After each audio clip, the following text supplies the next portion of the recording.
March Madness. Madness. That's it. St. Patrick's Day. Anybody celebrate St. Patrick's Day? Every day. Very good. How about a call to order? Commissioner Ashworth, Here. Commissioner Banks, Here. Commissioner Hassler. Here. Commissioner Schwerner. Here. Very good. Before we get truly into some of the nuts and bolts, a couple of other things, may we lead with the Pledge of Allegiance, please? Please rise. I pledge allegiance to the flag of the United States of America and to the republic for which it stands, one nation, under God, indivisible, with liberty and justice for all. And lastly, may we have a moment of silence for our fallen officers in Joplin, Missouri.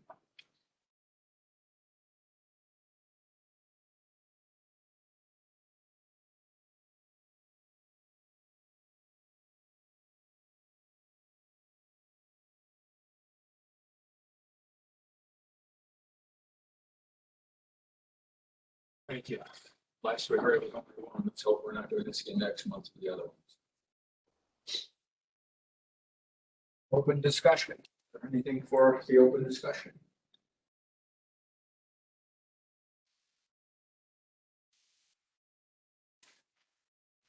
Chief report. Morning. Morning. Morning, everybody. I'm not Chief Gregory. He regrettably is involved in a meeting with the Regional Business Council this morning, so he has to stand in. Before I get started with the agenda, Commissioners, is there anything that I can answer that's hanging out there from last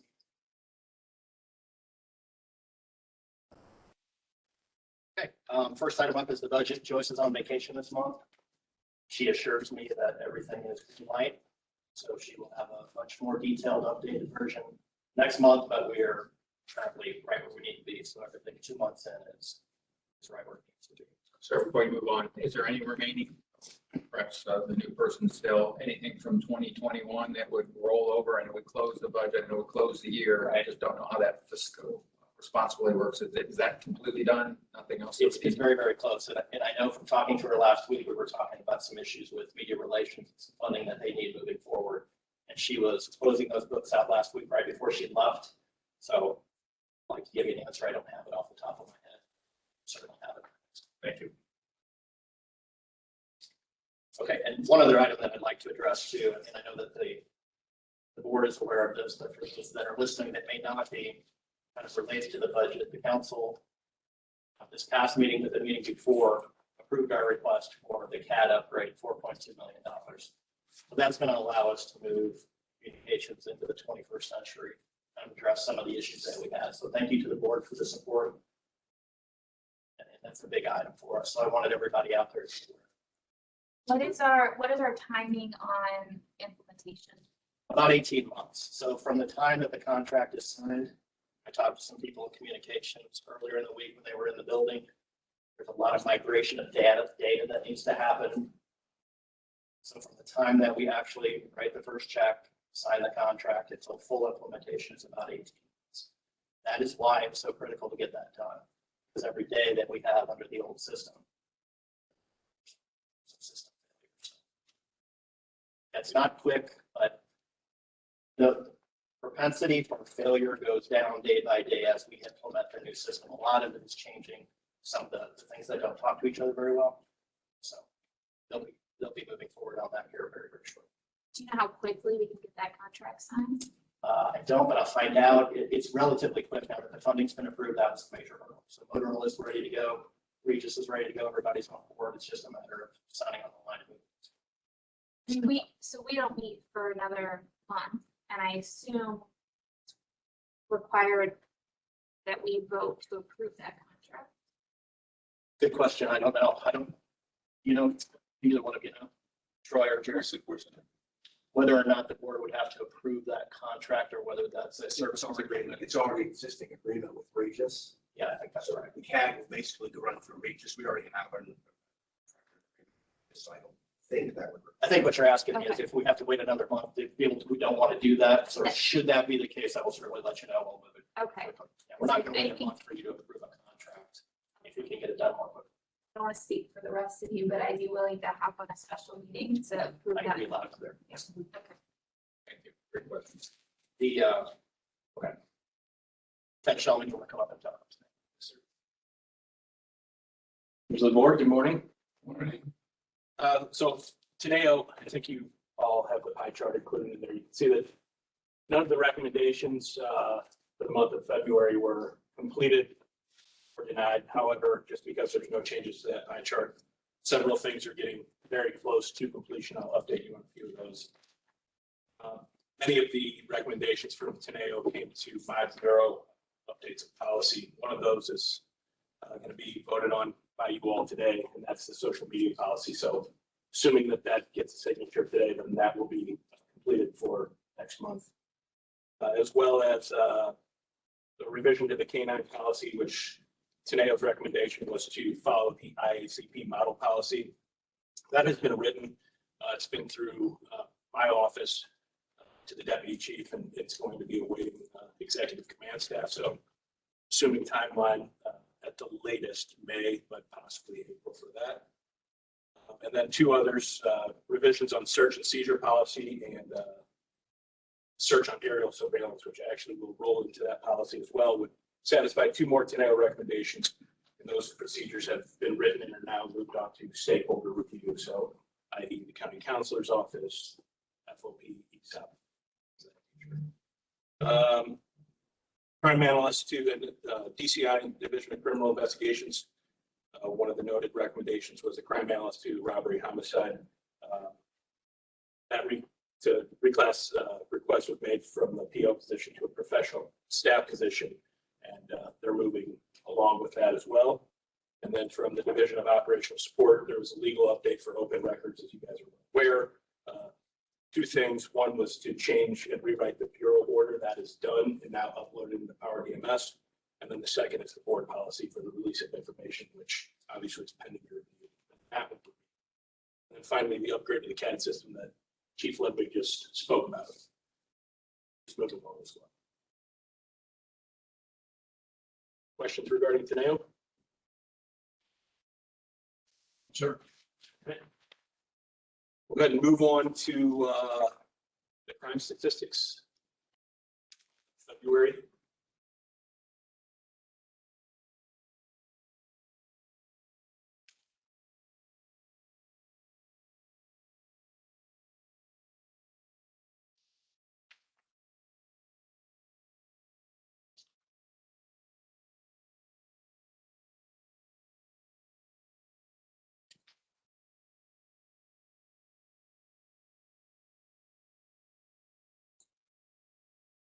All right. So obviously, over the last 3 months, I like this notable events slide that we've been giving you for the entire thing. Continue to be down in all categories, which is obviously huge. I know that we had the massive focus on the use of force incidents last month from the 2021 breakdown, well, 19 through 21 really. The use of force incidents 2022 year to date, I can tell you, was 17 in January and down to 14 in February now. Again, shorter month, but it's good that overall we're down almost 30% there. We've also added, as I told you, the failure to yield category here. So we're at 239 for the year. That would be January and February, obviously combined. I told you that we would do a further breakdown on this. Only other. All right, so here you can see a breakdown by precinct on how many failure to yields that we've had, as well as a map created by Abby Orschland from my bureau. There is, so about 55% of these 131 of the 239 occurred in either the first precinct or precinct 8, which is the Jennings precinct. South would be another 57, obviously come from precincts 3 and 4. On a month-to-month basis, again, several fewer in February, but again, we're talking about a little bit of a shorter month. A lot of it has to do, again, in my opinion, as we move through these all of these slides, again, just the extreme cold temperatures that we've had. For instance, there was 4 days I checked it in February where our precincts were on emergency status pretty much the whole day, where county offices had closed the day early. So that all has to be taken into account.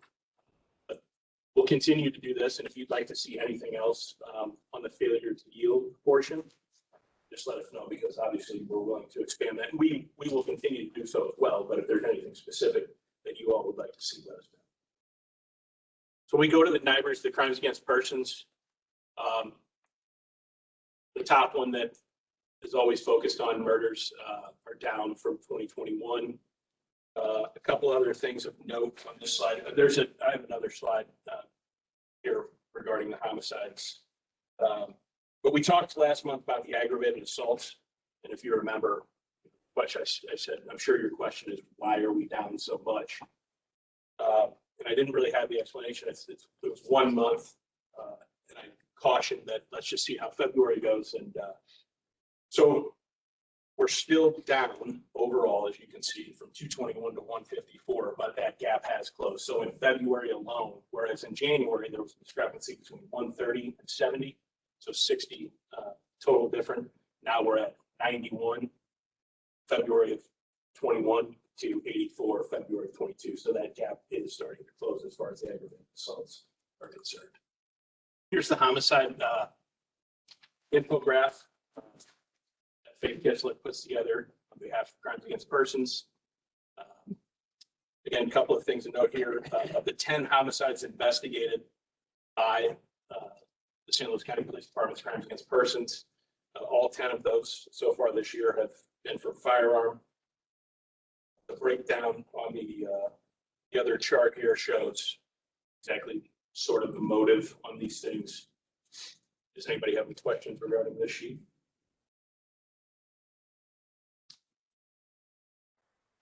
The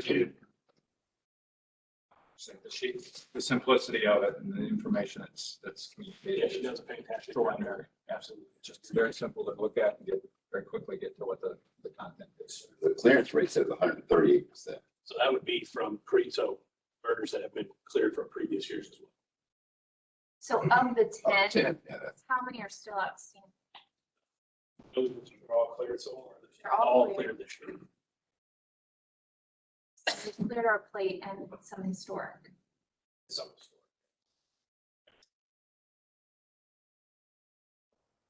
So when we move on to property, I didn't notice a massive change really in anything other than the motor vehicle thefts.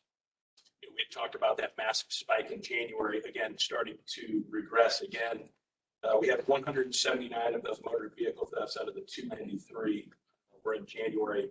We're now down to 114 in February, so about a 36% decrease there. And then the robberies, we've had 16 each month for 32, but again, still down there, which is obviously. Crimes against society. This is where last month we kind of focused on the numbers being way down as far as the drug narcotic violations. And I told you that a lot of that stems from our drug unit, drug enforcement, who does a great job. And I spoke to you about the BCI, the Violent Crime Initiative. So we've created a few slides that I'll put up here in a second, just to show the great work. And obviously the Violent Crime Initiative is driven from our anti-gang unit within the Bureau of Drug Enforcement. However, tactical operations, special response unit, K9 from special operations, all assist in this, as well as the precincts, whenever they have the manpower to give up, will help as well, facilitate some of this stuff. So I'm sorry, I'll go back here. In 2022, if we look at the drug narcotic violations, so it was 100, and I said I'm pretty confident from last month that this would go up. So it was 100, so that means 192 in February alone, drug narcotics arrests. When we look at the BCI, you can see here that what the guys did is work a total of 26 days over the past 2 months, so January and February, for a total of 208 hours. So again, when I go through the next few slides, just take that into context that this is 26 days worked and the numbers that these guys and gals, exams already has produced. So this is just the narcotics seized, again, just in the 26 days from the Violent Crime Initiative. To put that into board, obviously they break it down, they meaning the drug unit breaks it down by grams. If you look at meth, which is, from the pie chart is the black in color, that we've accounted for about 21 pounds of meth seized in the 26 days. And then they don't even put marijuana into the pie chart because it's so great. That's the 55,400 grams, which is the equivalent of about 122 pounds seized, just off of the BCI again in 26 days. And then the third slide that we put in here is some of the seizures that we've done. 32 stolen vehicles taken, recovered in the 26 days, as well as 62 total firearms, which amounts to about 2.4 weapons per day that they actually work this, and 115 total arrests, or 4.5 arrests per day. And again, these guys are only working, this is not, I should preface this too by saying when they work these days, these are 5-hour blocks. Now, there is overtime accounted at some point, but it's all scheduled in 5 hours. So it's not even a full 8-hour day where this continues to drive our self-initiated type numbers up. Gentlemen, it's interesting that you went to days. I was sitting here doing the same thing. We have about 6 drug arrests every day. We have about 4 cars stolen every day. 1 recovered each day. It's just easy for me to translate it that way. That's just pretty substantial. Yet, when you look at the population that we're covering, it doesn't seem, I mean, any one's bad, right? But it just pretty nice statistics, as you said. They're bad. Absolutely. The job that they do is so we'll go into calls for service. A couple of things to note. Again, I hit on this, but the extreme cold temperatures in January and February this year have kept both of those categories lower than our moving average pretty much in every precinct when directed calls for service. It's the same as self-initiated, as you can see. Moving average January and February of this year are going to be, for the most part, below in almost every precinct as well. But again, nothing that is substantial that jumps off the page to me when I review all of these numbers. Top call is always going to be sick case. You're going to see that pretty much every month. These tend to stay pretty much the same across the board month to month. And then finally, our TSR data, which I broke down. So this is obviously February. I looked into January. When I look at percent minority stops in each one of the precincts, there's no deviation greater than 3% one way really or the other. So point being, in the first 2 months, we've pretty much been status quo across the board. As I explained to you last month, we do have the bias-free policing committee, which I'm a part of, that looks into this every quarter. And if we see any discrepancies from individual officers, that's what's discussed. And obviously, we're down to a higher level from there. But in the first 2 months, nothing deviates that far outside. Question. Sir. Now, the traffic stops, I'm assuming that those are connected to the failure to yield. The failure stop people are mostly traffic stops. So we don't. So the failure to yield is no traffic stop. There's no so because they just basically. Right, but I mean the reason that you're trying to stop them is generally a traffic. It could be a plethora of things. Yes, there are very many times that it's just a traffic related offense. It could be that somebody runs a license plate, or the RIC, the real-time crime center, tells us that, hey, this is a stolen vehicle that they tried to effect a stop on. That takes off. So it could be a plethora of things. Stolen vehicle doesn't fall into the pursuit out there. But there's no dive into on those people who don't stop what the underlying cause for attempting to pull them over was. There can always be a dive into anything, as you know, and I'm willing to do that. The way that it's tracked right now, there's no way to know that. So those are discussions that we can definitely have. I can tell you just briefly, way that it's tracked. So an officer attempts to make a traffic stop, that vehicle takes off. It does not meet our pursuit policy, so he immediately terminates by turning his lights and siren off and turning in the other direction. He notifies the dispatcher, who then makes a separate call for service and logs it as failure to yield. So it's incumbent on that police officer then to go back and enter notes into our CAD system to say, hey, I tried to stop this car from speeding. Plate, Yeah, exactly. plate for bad. Or And it's a little bit harder there because then it's not hard. I mean, but it's more man hours like for some of my analysts to do because then they'd have to go back through each one of the comments and start logging. So it's a little bit harder. Lieutenant Chairman, I'm scanning the column of total stops. Looking, kind of comparing the precincts, not that it should, right? So that's my first personal watch out, but I look at the variability of kind of some outliers, right? The group tends to concentrate toward the middle, but there's a couple of outliers on each end. Is there any substance to that? In other words, West County has 520 stops. Yet Fenton only has 66. So Is that something that is just normal, or is there a concentrated effort in one, or? no, I don't think so. That is driven by the precinct commanders and the supervisors on, what type of enforcement. West County, let's just take for instance, because you mentioned that.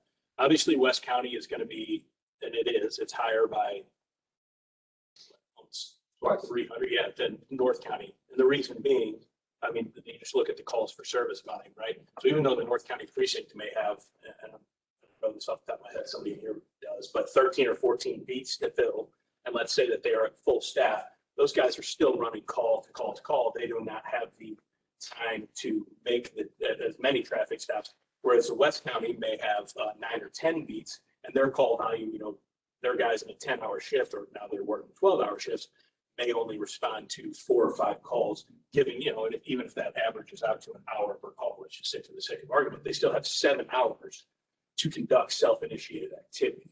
So a lot of that falls into the call volumes from the precincts, and just are the officers, do they have the time to be able to do some of these self-initiated things, which clearly the traffic stop is. Thank you. That's all I have.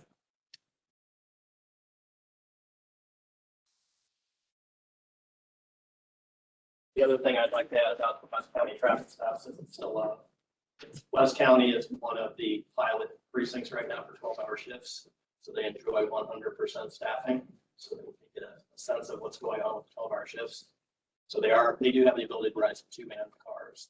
So they're out there, they're much more proactive because not only do they have the full beats, but they also have some 2-man cars, which tends to lend itself to more self-initiated activity. Same for the additional. Morning.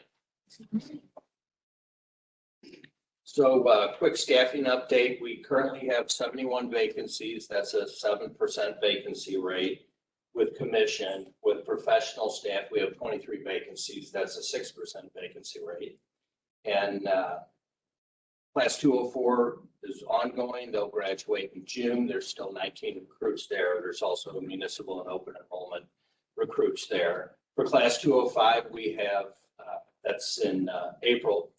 We have 5 officers so far, the munis, and there will be additional open enrollment. They're being tested this Saturday. Could be up to 14 additional on the open enrollment part. And then tomorrow we have 3 final review boards. One candidate is for the June class because they're finishing up their bachelor's degree, and the other 2 candidates will be for the April class. The Dispatcher Academy started January 31st with 7 dispatchers. Class number 13 for the Dispatcher Academy starts April 11th. And last month in February, we had 9 applications for police officer. We currently have 7 in backgrounds. The recruiting team right now is at SEMO, Southeast Missouri State, addressing criminal justice majors and other folks that may be interested. They recently attended University of Central Missouri and addressed the criminal justice crowd there. That's traditionally a Western Missouri, Eastern Kansas type attendance with their student body, but they were able to get 2 solid applications from that. And I'm thrilled at the 2. And I've always maintained it's all about singles. There's no home run. So there's 2 singles right there if those candidates hopefully work out. And just to talk about community outreach unit a little bit, we had, PAL had their Black History Trivia Month, trivia night recently, and they raised $4,100 for the PAL unit. The Chiefs table that I was at, we were in first place up until the 6th round. So we're pretty competitive, but lost it toward the end there, but the community outreach unit also posts a monthly video. It's called Community Corner, and it just explains what the community outreach unit does, and it explains involvement with the community outreach unit and the police and the community. It's about 5 minutes in duration. It's on all our social media platforms and so forth, where you can find it. On March the 11th, we have Chess Cops and Kids Luncheon from 11 to 1 at Gary Gore Elementary. Chief Gregory and Chief Hayden will be there, so it's a collaborative effort with the city also. And then the PAL unit this summer is going to open up things a lot more than they have in the previous 2 years because of COVID. A lot of outdoor activities, a lot of involvement with the kids, taking them on various activities.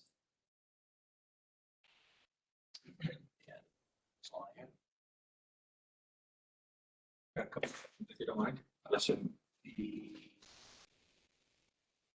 rate of recruitment out of the universities when we make university visits, you talked about in Central Missouri, having 2 come out of there.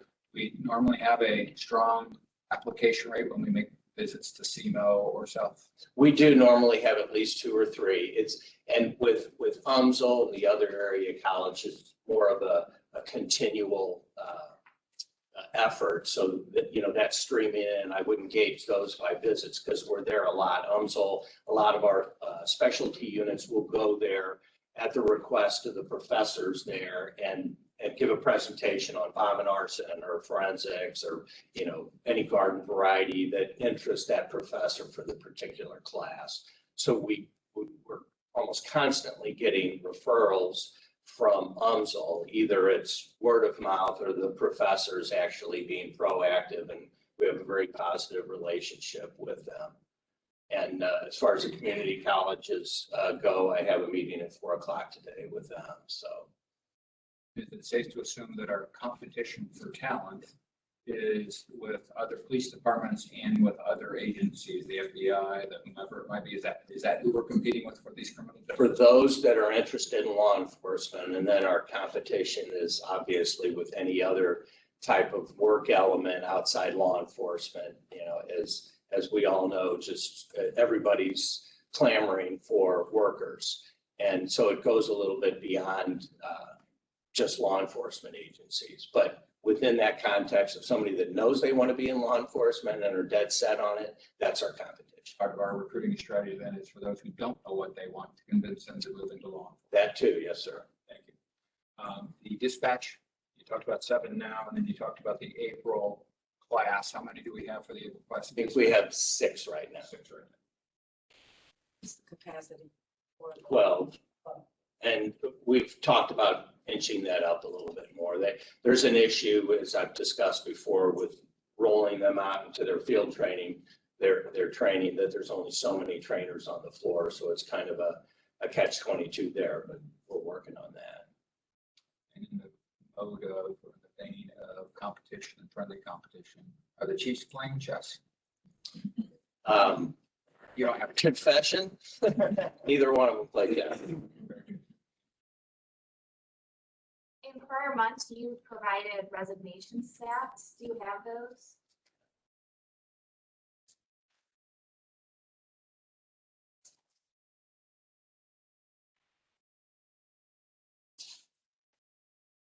For the year, 7 police officers, 7 professional staff, and then also on top of that, 6 retirements, which the retirements we expected, of course. 2 months, that's another, at raining days, we've lost 20. We're roughly running about 10 a month right now, for a run rate. Are we, the resignations, are we losing them to other departments or law enforcement in general? It's about half and half. Some of it is to the private sector, like I talked about, and then it's to other law enforcement agencies. Or out of the industry completely. Yes, about half and half.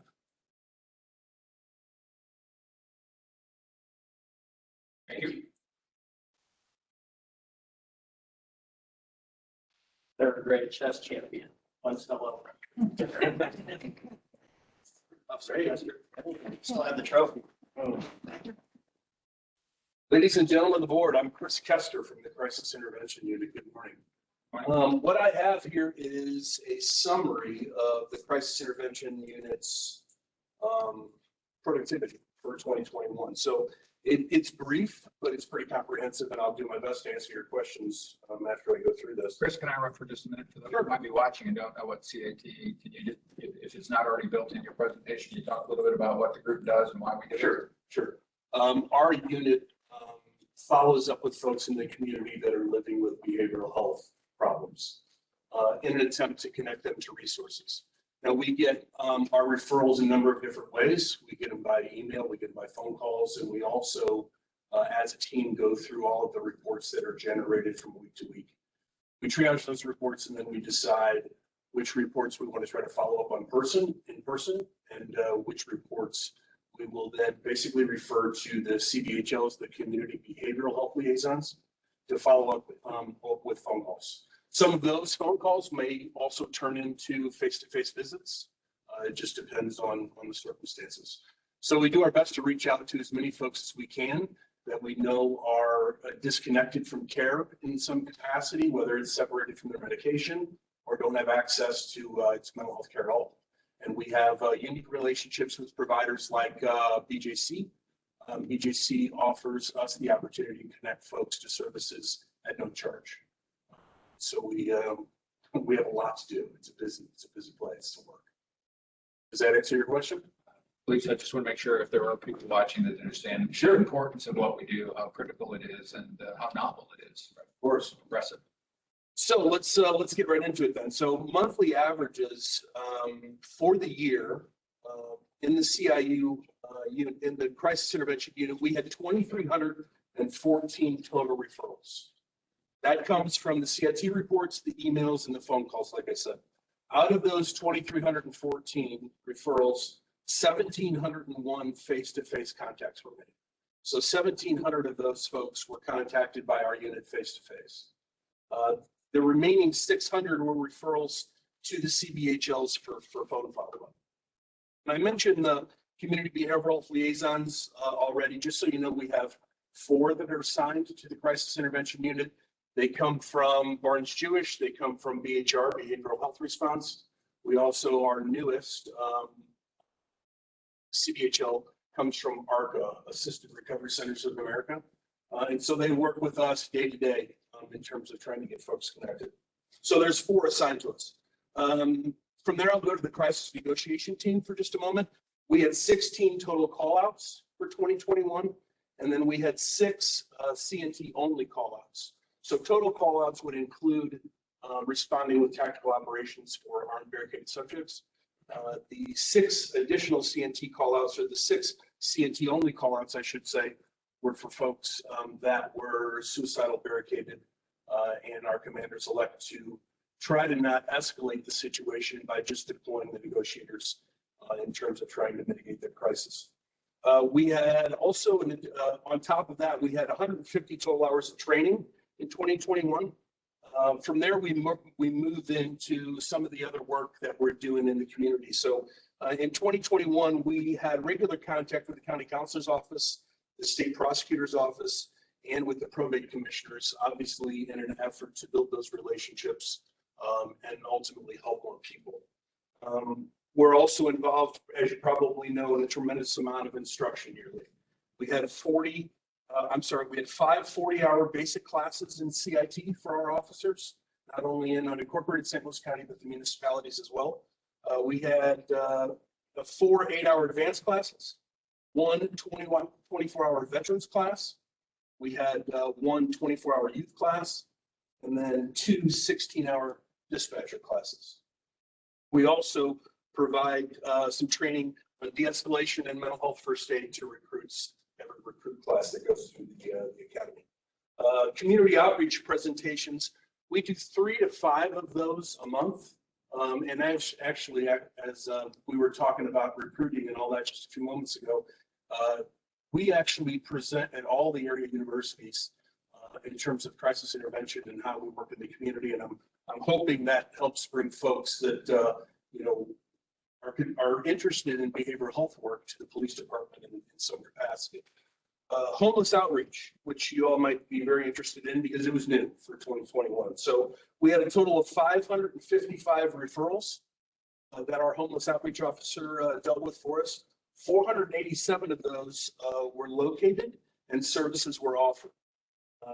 And they listed here an 83% positive contact and some level of services accepted. So that sounds like that was a pretty good outcome from all of those contacts. From here, I'll switch to patrol and just kind of give you some brief numbers in terms of calls for service for CIT related incidents. So in 2021, CIT calls for service, so that would include EDP, which is an emotionally disturbed person, violent EDP, and then attempt suicide.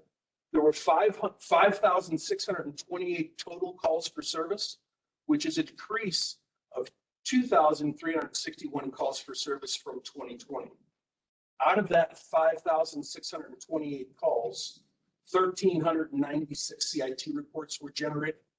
37 out of those total number of calls, 37 involved a use of force, a less lethal use of force. So that's 2.6% of our overall calls involved some capacity of force, right? So we had to put hands on folks to get them safely into custody.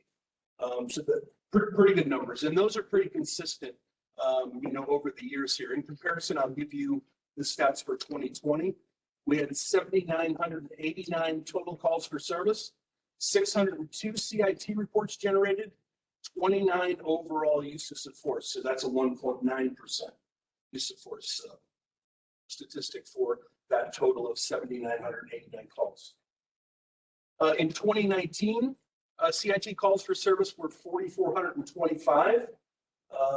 CIT reporting just went online, so there's no more information that was gathered from that here at this point. So with that, I know that was a whole lot, but I'll do my best to answer your questions. So I have a question. Numbers 2020 were really high and they dropped off in 2020. Have you any idea why they did this? Well, I could offer a guess. My guess would be all the great work the crisis intervention unit was doing. Right? The community outreach brought our numbers down, what, 20%?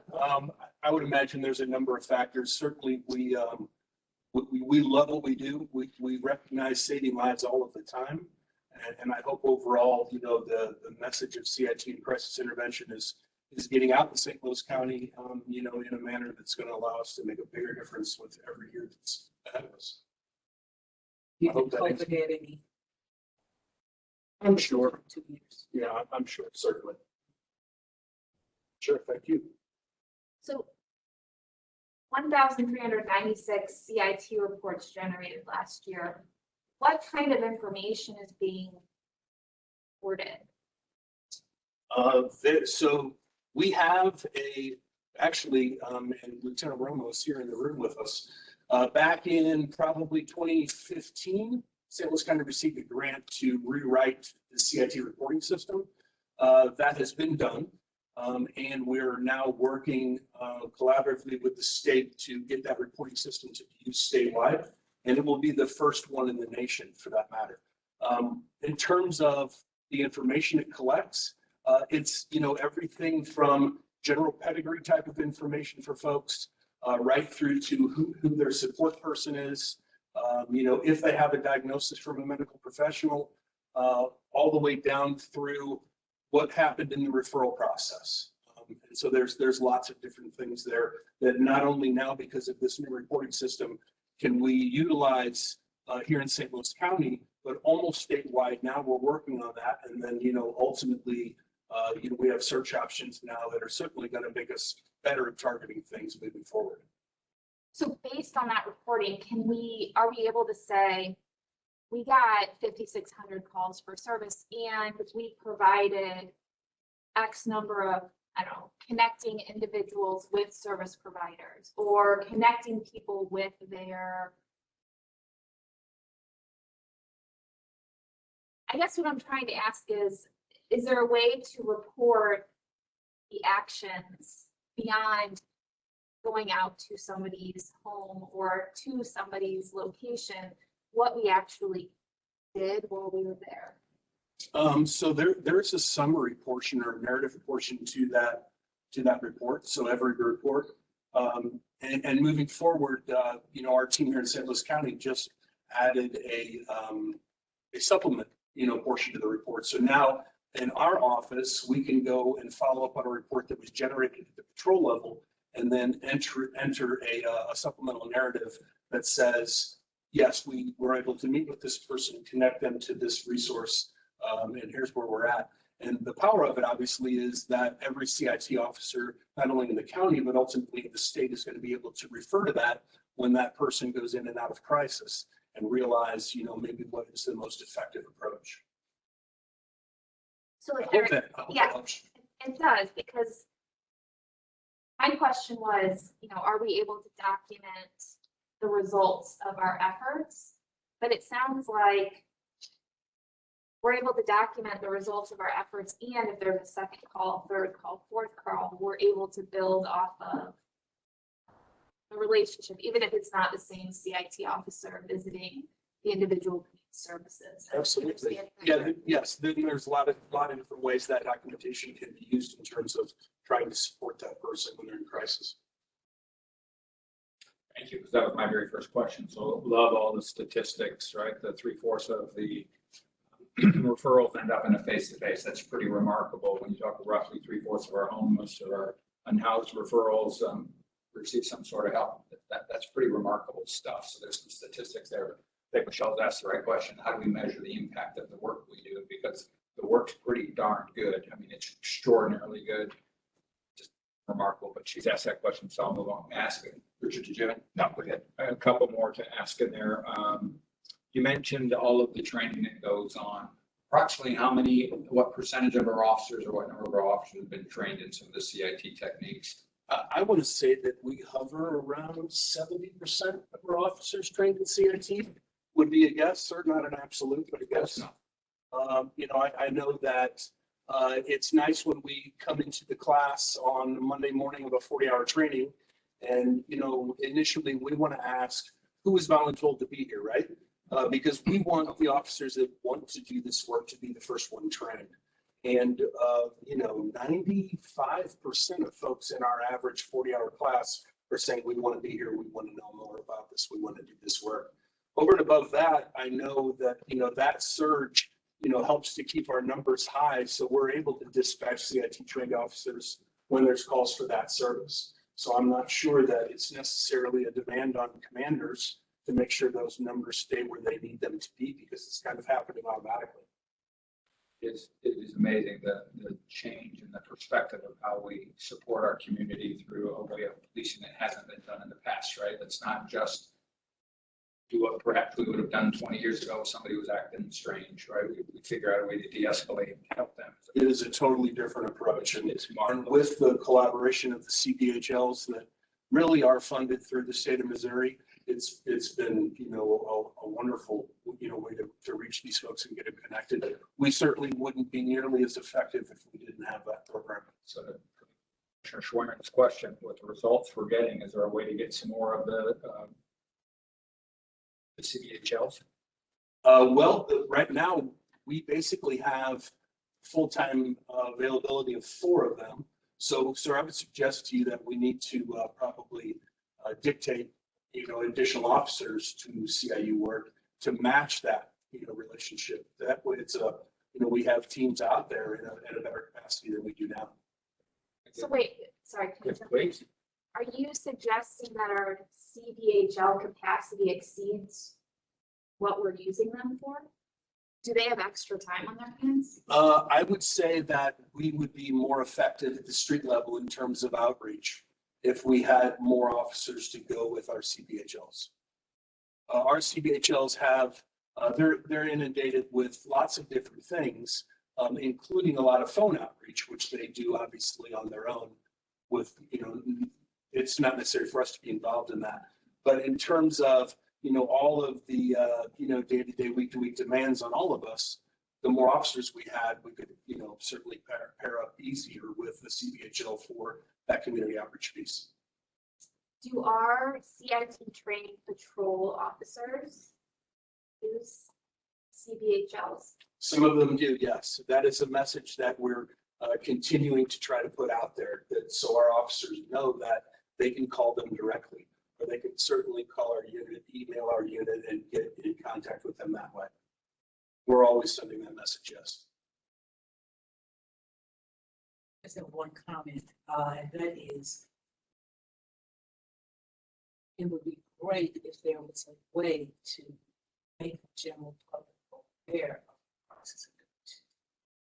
I don't think that people in general know, and I'm thinking about that as far as the perception of what police officers do. This is a huge piece. I think that could really change some attitudes. So it's just a comment, but I think that it's really important for us to investigate how to publicize this a whole lot more than it's been. And With the collaborations and all of that sort of thing. yes, ma'am, and we're absolutely in favor of that. Like I said, we're out 3 to 5 times a month doing a general presentation, you know, for Lindenwood University, Sandwich University, UMSL, all of the major universities, not to mention, chaplains, when they get together. And so we're trying to spread the word in any manner we get the opportunity to do so. But we enjoy that part. We just trained the entire Metro West Fire and EMS. So, you would think they would be aware, but they don't understand to what extent. Well, we've gone as a police department to train folks and make this connection with those in need. And that is the problem. Average person on the street doesn't know that this can access the service. I think that is extremely to at some point how to really publicize what you do, partnerships that you have. Success rates, I think all of that should be public information, because what happens with the universities is that it really is still an asylum. They aren't running out and telling us. Right. They got the information for themselves, but I think that just the general public really benefit. Yeah, we would take any opportunity we could to spread the word, sure. Chris, what I think I hear Travis are saying is face-to-face is great, universities are great, but what's perhaps a broader way to get this information out? What type of social media tools are we using? What type of ways are we getting this work out there that may be traditional for us, but not more traditional? I was listening to all that, thinking the same thing. Sergeant Panis and I just made eye contact. I didn't see her. I was standing for too. I Right there, and she nodded at me, so point taken. And hand on the shoulder means Chris, you're done. Thank you so much. Thank you. No, Commissioner, just to add a point to that. So we've had discussions, Chief Gregory and I, over the last several months about marketing our department in a more proactive manner. And out of those discussions, there's some increased capacity that you heard me talk about media relations earlier when you were asking about the 2021 closing out budget. Some of those conversations took place because we're adding capacity to media relations and increasing what they're going to be doing. One of those pieces is to better market what we know we do excellently already, but maybe the public doesn't understand. So when I heard you ask that question, Commissioner, fit nicely into that, and I'm sure Tracy Panis's mind is already working on how we can. I was looking for you too. I was standing in the back because usually you're standing up, but I didn't see you. So. Thank you, sir. Great work. Thank you. Good morning. Here to provide an update on the Sunshine where we're at. First, I want to start with Commissioner Answorth asked a question for the top 5. I can come up with 4. They kind of put together a little bit. But number 1 is going to be the insurance agents for accident reports. Number 2 is public or citizens requesting police reports, 911 calls, pictures, stuff like that. Law enforcement agencies / companies that they're doing background checks or something for employees. And then attorneys who want all the gamut of who they're representing, what the case is. From there, I want to give a quick update on where we were last board on February 16th, you know, the total we had was 23,441 requests. As of this morning at 7 a.m., we had 24,397, which computes to 956 new requests in the 2-week time period. And then online payments. Wait, when you say that, is that net increase? That's an increase over the total, yes. So it This is doesn't all, these are new ones? ones. And then give you an update online payments, Stripe with them so that they can make payment in the next request to move the process a little bit quicker. We're currently waiting on an opinion from the county counselor's office regarding the ability to pass along those fees to make that online payment. Law allows us to do that. That is in their realm. To be determined. Yes, they could be determined. We should have something, they said, this week. So I can update you on that once it goes live. So what are our barriers to being able to do this extraordinarily systemically, smoothly, quickly, accurately, all the things that, all the leads that everybody wants? It's just manpower. I think if we have manpower, we have everything in place, everybody trained. You know, the chiefs and everybody have been giving us limited duty people to assist us with that manpower. So once we get that, we have a system in place. With our tag system, we can tag it so seniority hierarchy of getting things in and out as quickly as possible. So we have the technology we need, we just need to do Yes, a different way. I'm not trying to put words in your mouth. no, Is that what you said? that's correct. Yeah, training. Questions? How are you currently training when people come in? How are you currently? We sit them down and walk them through the process, the steps to utilize that system. So it requires your time to sit down every time a new person comes in. Yes, How long does that usually take? depends on the person that we're training, so to grasp it. Okay, But usually, I mean, the simple request, usually a day or two, we can probably get them up and running. But they also have to understand the sunshine law itself. So that may take a little bit more time to understand that aspect of it, but generalization, they can do it maybe 1 or 2 days comfortably. Unlike That accident means- reports, if you have 2 people coming in a month, let's just say, you're spending 3 to 4 days training those 2 people to get up to speed. yes. And then how long are they usually in before they cycle out? It depends on it's limited duty, whatever Okay. the timeframe of that is. Some may be weeks, some may be months. So So we'll try to identify people that are going to be there for an extended period of time. For assignments like that require a little bit more training. If it's just simply a couple of days, we wouldn't send them down there to help them. So we build that in before we approve those assignments. Wonder if there's a more effective way to train. And I'm not advocating putting somebody in front of a video, but if you could do the training once, then that would save 3 to 4 days. I'm just making numbers up, but days of your time. there are webinars, but it's so generalized. It's more of a hands-on training to actually fully understand capabilities. Great ideas planted, right? How do we take 4 days down to 3 days, so you have more productivity? Thank you. Hey, Lieutenant. Anything else? Yes. We had a conversation last month about the body cams and how we're using those in training. Chief, any update on how we're using the body cams as we train our officers so they can get a real-time view of, we'll leave it there. Yes, sir. So I had conversations with both Mr. Becker and with Lieutenant Colonel Cox this morning about that, and it's kind of a 2-part answer. So the first part is kind of on the street level, how the supervisors, once they view those body cam videos and they identify some the good things and maybe some things that could be improved on, how they use those. So Colonel Cox is working with precinct captains to get those incorporated into the roll calls. So local kind of right there training.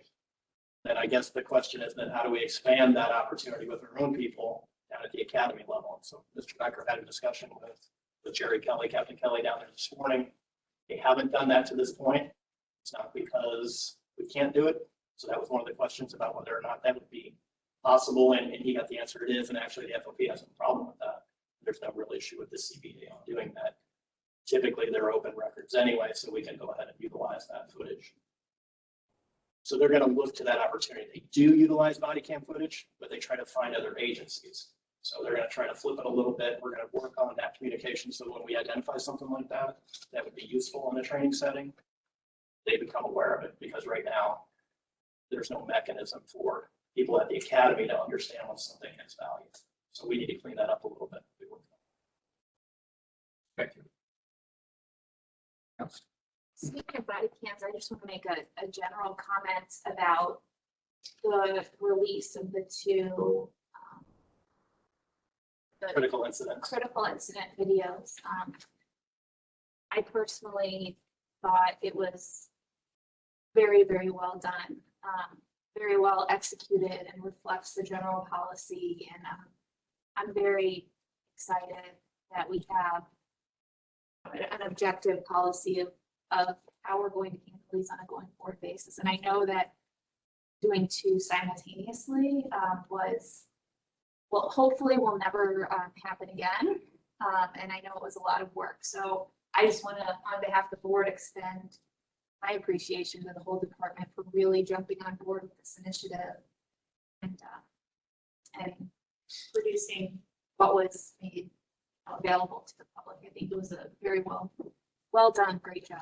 Here, here. Took the words right out of my mouth. That's how I was going to close. I'm sorry. No, that's right. Anytime. Well, not only was it well done, but it's, and to the public, but it's the best part is that we're the cutting edge, that we're doing it in the region, and watching the news coverage and seeing other departments interviewed as to now what are you going to do? Basically, everyone says we're going to follow To the that point, I was on a call. When we meet with CPE about a month ago? No, it wasn't quite that long ago. About 3 weeks ago, the Center for Policing Equity. We were talking about something completely different. At the end of the call, they complimented our department for being so progressive with the release and of that information, being transparent. And they do assessments all across the country. So they're involved with law enforcement agencies, not just in the Midwest, but on both coasts. And they made the comment, potentially, correct me if I'm wrong, that it's unheard of in the Midwest for an agency to be that transparent with their critical incidents. So that was very refreshing to hear from that group. And I've heard it many times since. And a lot of that credit obviously goes to the chief and to the board for being progressive in their thoughts, but it also goes to Sergeant Panis and her group for putting together a very professionally produced product that just kind of hits the target perfect bullseye. Some people who haven't done it before, so they did a phenomenal job. Kudos go to her group. I don't think anybody else involved in that process, but nothing but positive reviews. That's all I have to. Thank you. Okay, next for some minutes, we have both the approval and some corrected approvals to go through. So the next couple of things on the board agenda will run hand in glove with each other. Let's do the easy one first. We need to approve our minutes from our February 16th, 2022 meeting. Got a chance to review those. Do we have such a motion? I move that February minutes be approved. Second. Further conversation on the February meeting. All in favor of approval? Thank you. So we need to we have corrected, and we need to then approve the minutes, the revised minutes for December 15th meeting, and then we'll fix what we aired on by with the next topic on the agenda. So the revised minutes are in our document, and those really reflect the correction being we had approved the appellate procedures, but we didn't vote on them. And I believe our no, go ahead. Fix it. We had a motion to approve them and we failed to vote on that motion. Thank you, which we will do next. So we're going to fix the meeting minutes from the December 15th meeting to indicate that. So with that, the revised minutes have been given to us. I move we accept the revised minutes. Thank you. Second. Thank you. Any further conversation? All in favor of approving the revised minutes of our December 15th meeting, please say aye. Aye. Thank you. Any opposed? All right. So now we'll approve the appellate procedure. Sorry, we'll vote on the appellate procedure that we discussed and said we were going to approve in December. We have so motion. I move that we approve the revised rules of appellate procedure. That's it. Just seconded. Any further conversation on those appellate rules? All in favor of approving those appellate rules, please say aye. Aye. Any opposed? Very good, thank you. Our apologies for that confusion.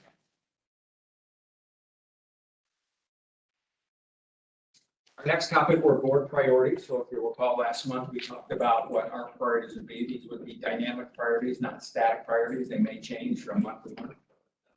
With a minimum 1-year revisitation on those. We took some edits back, meaning that some of us indicated that we had some language that we wanted to suggest or some edits we wanted to make. Would you please weigh in with whatever edits you have? Seeing you and Michelle specific had some assignments coming out of that.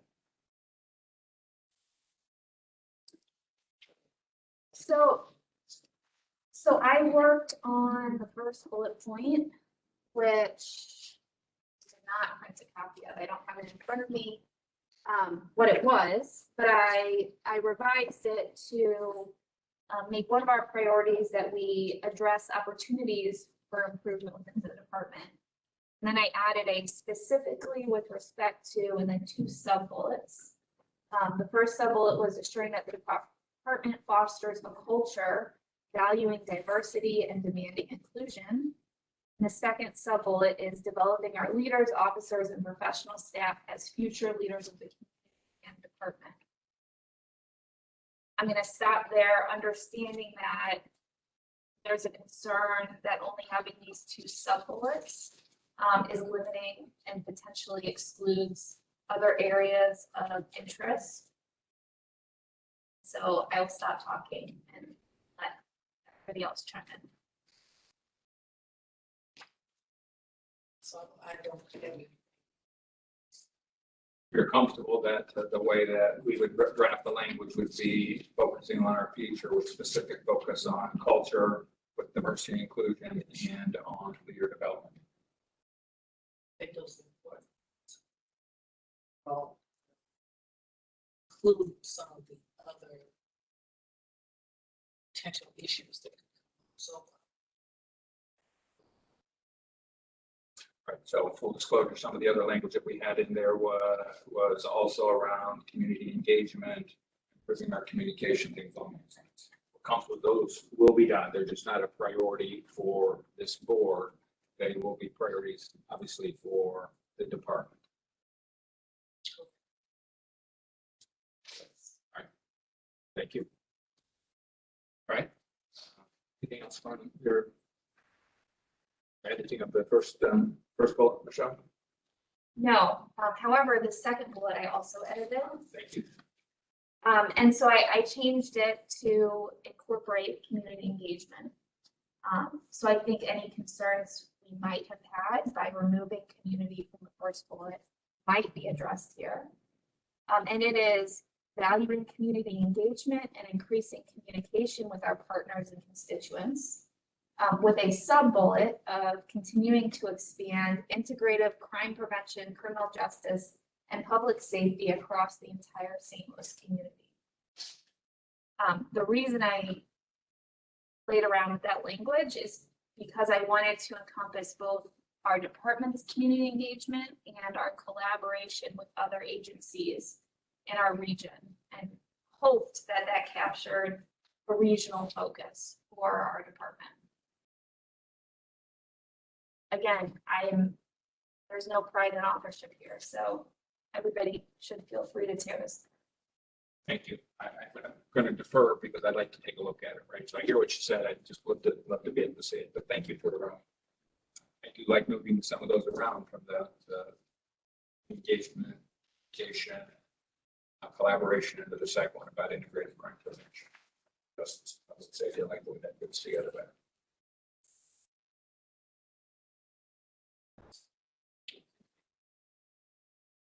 I'm seeing it. You were going to. Did not. All right. Thank you. Right, so we'll have a working model that we'll continue to address next meeting. Some, maybe the intent that we will commit to finalizing it at least as finalized as it ever will be, right? It's going to be a dynamic document. Very good. Can I just add one comment?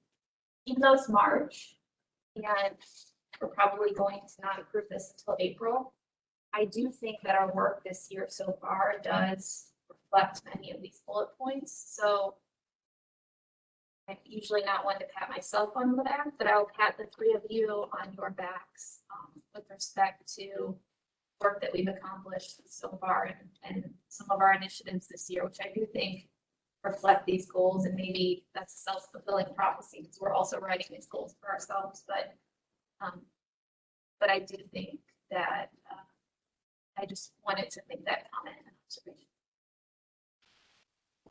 We'll reciprocate. So if you don't mind, all three of us patting you on the back, we'll try not to knock you down. It is a team, and I appreciate that. And I would echo it. I think your comments dead on, which is we're already starting to live these and how we focus on what we pay attention. All right, thank you.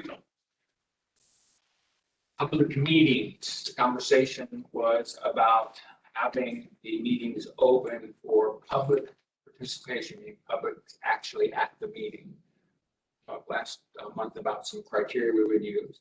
Is there any updates to the criteria, any other additional thinking you have around that criteria?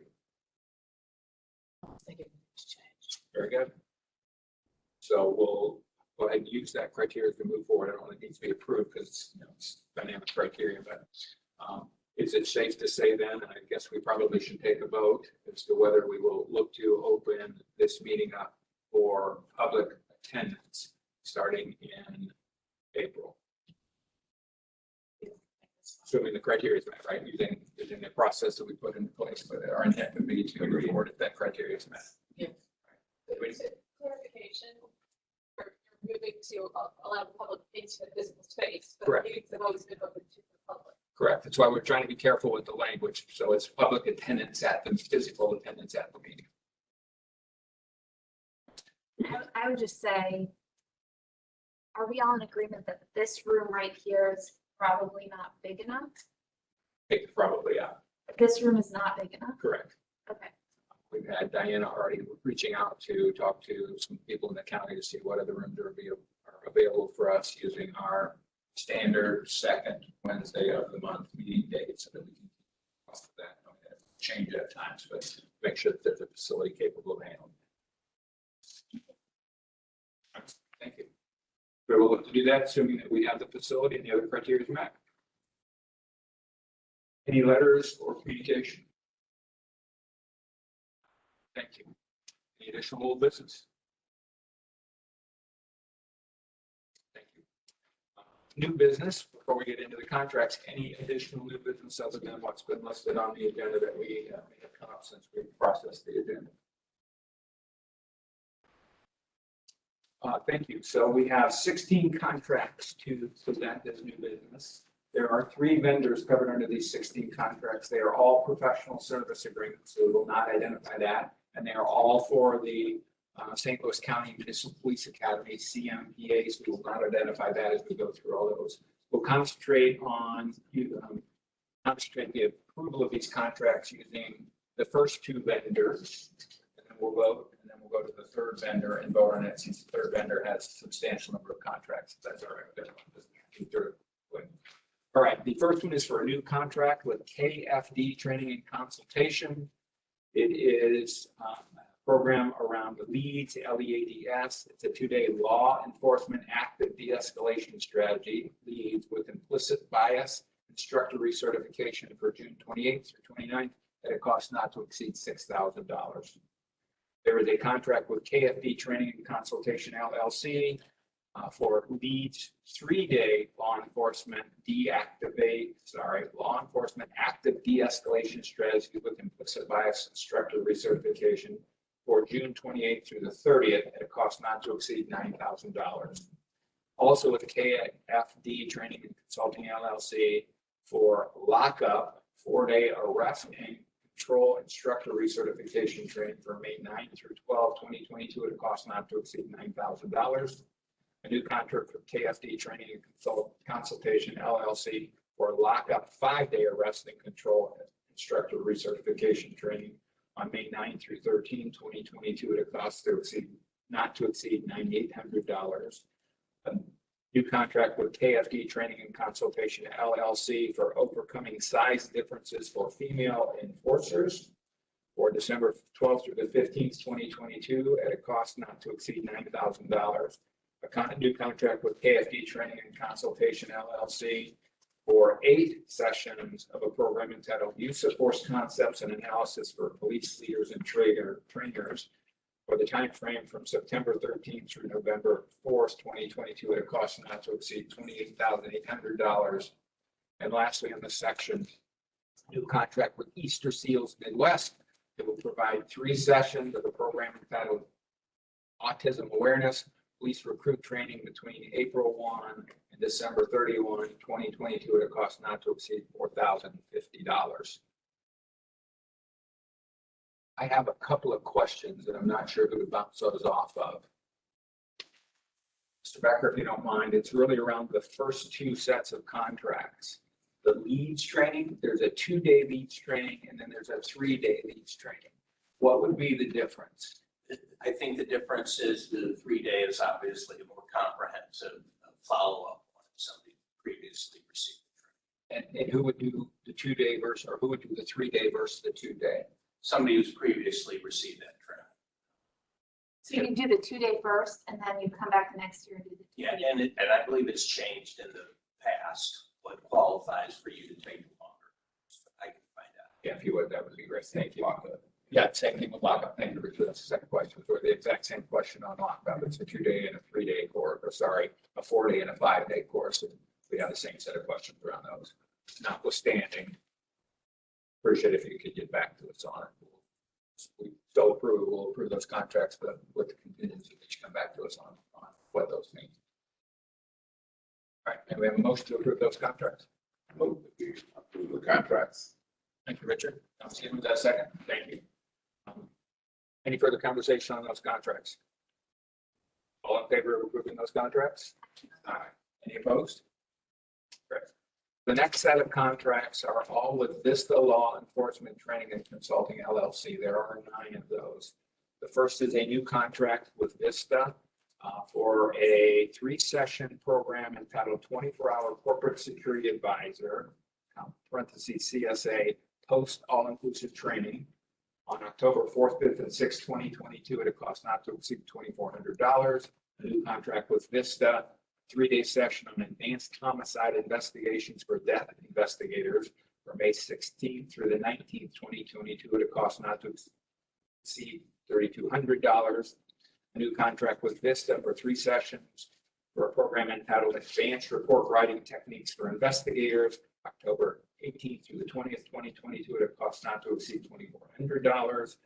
A new contract with Vista for 3 sessions of a program entitled The Courtroom Testimony Tactics and Techniques on October 26th, 2022 at a cost not to exceed $800. Another contract with Vista, 3 sessions of a program entitled Missing Person Investigations on May 25th at a cost not to exceed $800. The contract with Vista for 3 sessions of a program entitled New Detective Investigative Workshop, September 6th through 8th at a cost not to exceed $2,400. A new contract with Vista for 3 sessions of a program entitled Policing in the 21st Century, Fair and Impartial Perspectives on August 13th. Not to exceed $800. New contract with Vista for 3 sessions of a program entitled Participation for Retirement for Law Enforcement Personnel on October 28th at a cost not to exceed $800. And lastly, a new contract with Vista for 3 sessions of a program entitled Preparation for Retirement for Law Enforcement Personnel on September 23rd, 2022 at a cost not to exceed $800. Questions on those? So I was looking at sessions, the number of sessions you mentioned. So it appears that Fair that the consultant will do 3 trainings in one day. Mr. Becker? The other thing is, for example, mention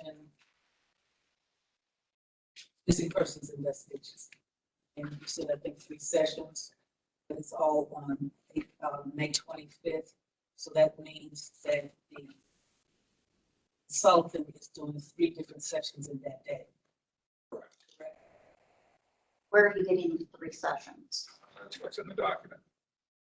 Instructor to teach, for example, I'll just pick one of them, not the one that Commissioner Hassler mentioned, but the last one that on the second page of what our document says with Vista, 3 instructor to teach 3 sessions of a program entitled Policing in the 21st Century, Fair and Impartial Perspectives, all appears to be, it just says on August 31st. It's 3 sessions on August 31st, which is what's prompting Commissioner Hassler's question. Yeah, so I don't have 3. Yeah, I don't have have the that. documents in your office or attached to our agenda.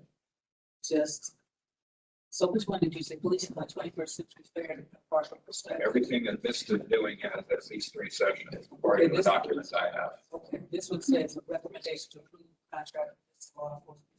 So, see, but the St. Louis County Municipal Academy, the instructor teaching program entitled Police to the 21st Century. And for August 21st, it doesn't break it down into sessions. So there's a difference between the version that was sent out prior to the meeting and the one that's in our. So which one is accurate? It's just on that date, so it's. All right, so this one that I have in my hand would be the accurate one. Yeah. So what I suspect happened is when they prepared that document, there's multiple sessions throughout the course of the year. So that person will come in 3 times over the course of the year, but what we're actually looking to approve is this one. So you'll see the difference. And Commissioner Asker, sounds like you have the same one that I have. Right. Right. So I'm not quite sure why you have older versions and they have the correct version, but it was probably caught and corrected, I would suspect. You're actually only approving this one. Apologies for the mistake. Which Don't know why it happened. That's the second time in a month it's happened, so we'll have to fix that. So Make sure it doesn't- one day. It's one day, so you won't have any circumstance where you have a class like this with multiple sessions in the same day. These are all one full day session. Right, that's what I was. Yes, ma'am. Okay, thank you. Did you print yours off? It shouldn't be different. It's the same house. Yeah, we'll fix it. We'll fix it. Right, so it sounds like we have a session, 1 session for each of these, not multiple sessions. Is that correct? Correct. That's all of them. That's All of them that have. Yes, sir. Vista. All right, thank you. Appreciate that, the correction of what we have. So when we approve, we'll be approving 1 session for each of these, not multiple sessions. Okay. And That- then one more. Yes, ma'am. Okay, you read off the date of August 13th. Our version says August 31st. That is me reversing the numbers. So we Okay. settled it in the top. Yeah, moving, I'm not running the time, I guess. I can do that too. Thank you very much. Thank you for correcting the dates. All right, with those corrections, maybe we have a motion to approve these contracts. To approve this contract. Thank you. And with Mr. Becker's follow-up next month. What it means between a 4 and 5. Maybe we have a second. Thank you. Any further conversation on the contracts? All in favor of approval? Aye. Any opposed? Very good. Dan Sheldon. Thank you again.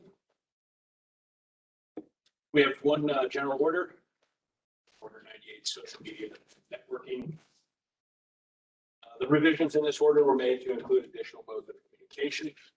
Those restrict the release of certain sensitive information, restrict showing support for disparaging comments, pictures, et cetera, related to specific groups. The order also now includes information regarding civil litigation, which may be imposed against employees for defamation, posting false facts, or using work of another without permission.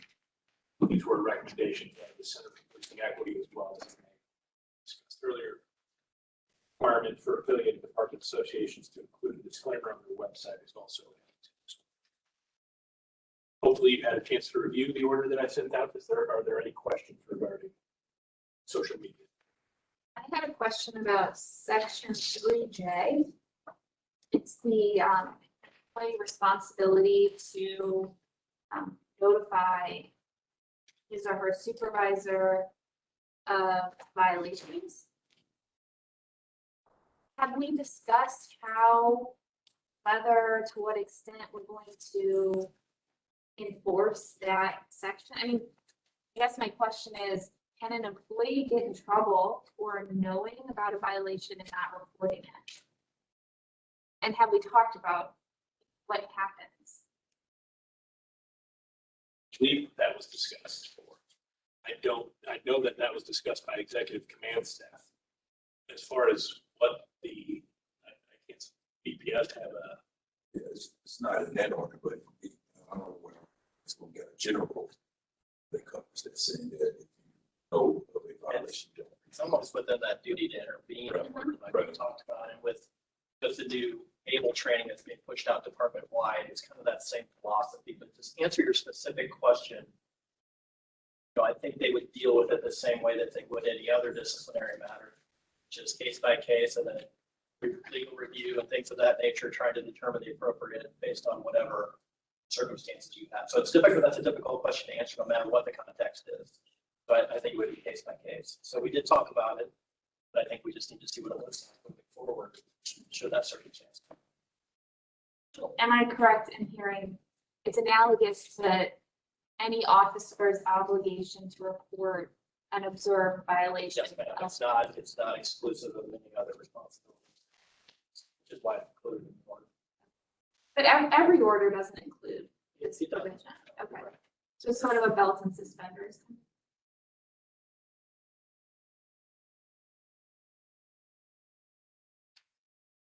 Other questions? And John, I've got a couple, ones much more.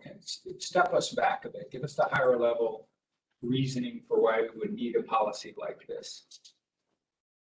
talking social media overall. Believe that, again, it was been originally written in 2018.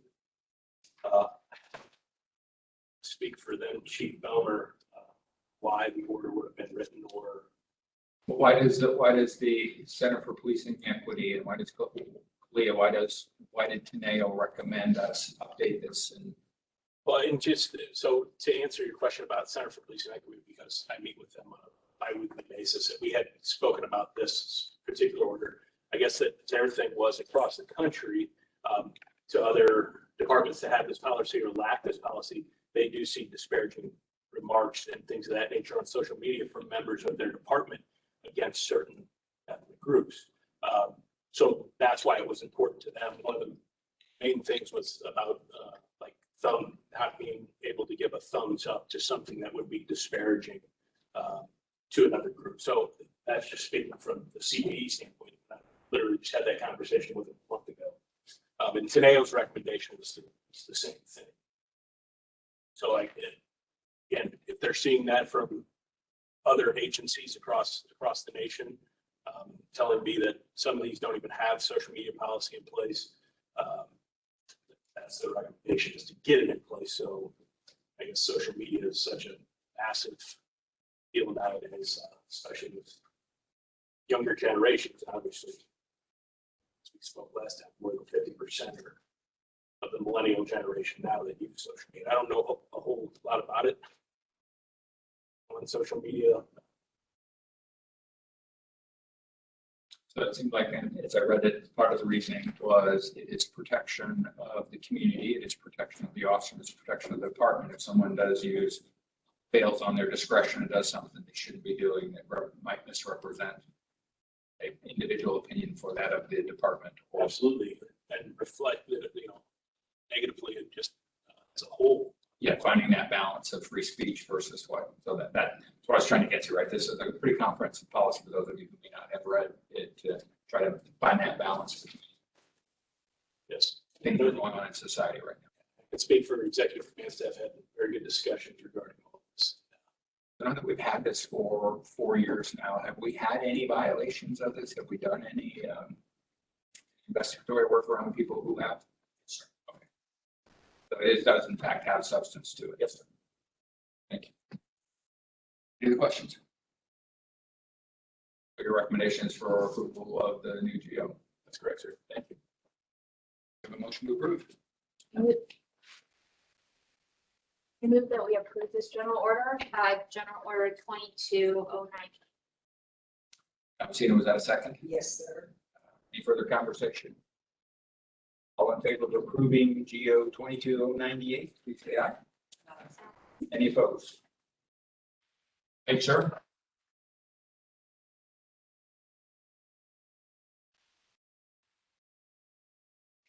All right, anything else to discuss before we talk about moving into closed session and the reasons why?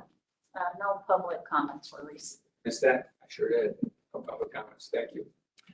All right, Board of Police Commissioners may vote to go into closed meeting for legal advice or review claims and lawsuits involving the police department, section 610-0211, RS Mullen, sections 114-0201, SLCRO, discussion of employee and personnel matters, section 610-0213, and 13 RS Mo, and section 114-0203, and 13 SLCRO, an update on union negotiations, section 610-021, 9 RSMO, and section 114-0209 SLCRO, and discussion of requests for proposals, section 610-02112, and section 114-020112.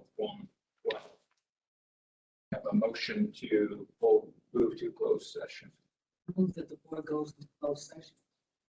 Second. Thank you. Conversation moving to closed session. Once we remove the closed. Oh, roll call. Thank you. Commissioner Ashland, Yes.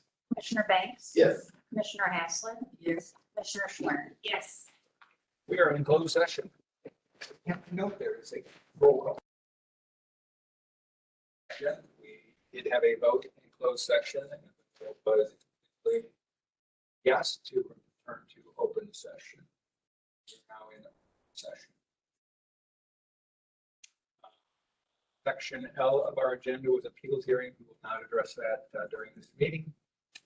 Our next board meeting is scheduled for April 13th. So Diana, if you and I can work on availability of a location that will allow for public attendance.